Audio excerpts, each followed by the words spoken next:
Hello guys, it's my very first video. So in this video, I will be introducing to you in a simple manner, apart from going for the much theoretical aspect as we see in electronic devices, on how to explain like how a BJT is working as an amplifier.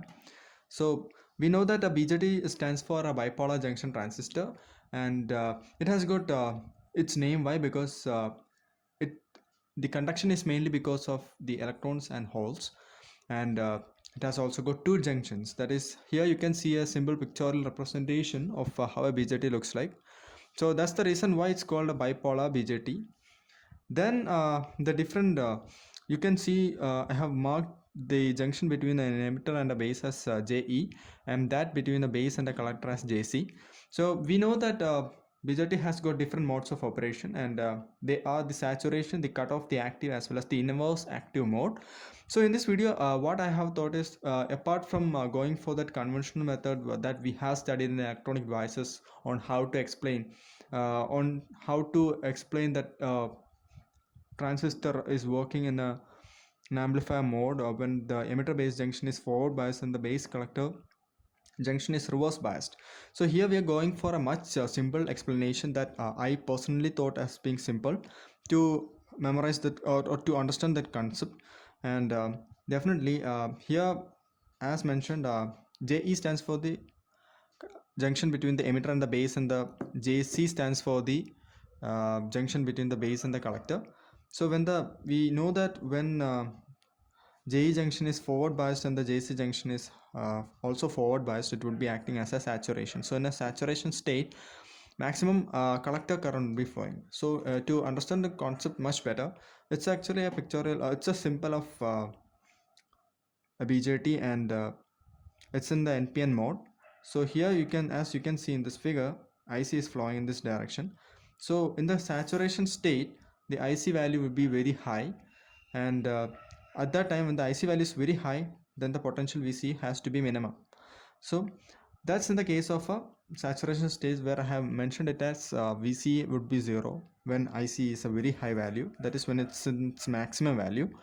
And when the junction JE junction is reverse biased and the JC junction is also reverse biased, then it would be in the cutoff state. So in a cutoff state, IC would be 0. This IC current would be 0, and therefore at that time you know that the maximum potential would be appearing across the VCE. And then comes the next very important thing that defines actually the application of a bipolar junction transistor. That is, when the JE junction is forward biased and the JC junction is reverse biased, it would be working in the active mode. So in the active mode, we can't say that ICE would be at its maximum value and VCE would be so its minimum value, or vice versa. It would be definitely having some value. So at present we are not giving any value, would be keeping it as it is, and you'll be getting a better hold of it once you go through the DC load line. So I know that I would be introducing some terms like DC load line and all. If you guys are getting confused with that, definitely if you are recommending me to do so, then I would be happy to introduce another video on those concepts as well. So in this, then at last it would be also working in the inverse active mode when the J junction is reverse biased and the JC junction is forward biased. In that state, it will be working as an attenuator. So our main aim is to see how it's working as an amplifier. So we know that BJT to work as an amplifier, how it works as an amplifier. So amplifier means definitely the output power must be greater than the input power. That is, whatever be the power at the input side, then the power at the output side must be greater than the power that you are applying at the input side. So in this you can see that don't confuse it with a transformer, because you'll be seeing that when you are giving some small input to a transformer, for example you are giving a small input to a transformer like a step up transformer, you'll be definitely getting a higher output. So you'll be getting confused here. Then what's the difference between an amplifier as well as a transformer? In transformer, the main thing that you need to know is that the input power and the output power is remaining the same. But the case with an amplifier like a BJT amplifier is that the input power is less when compared with that of the output power. So how you can say the term amplification? When there is a output power that's higher than the input power, then you be telling that the input is getting amplified. Then you can go through this statements, that is in the saturation mode, as we had discussed earlier.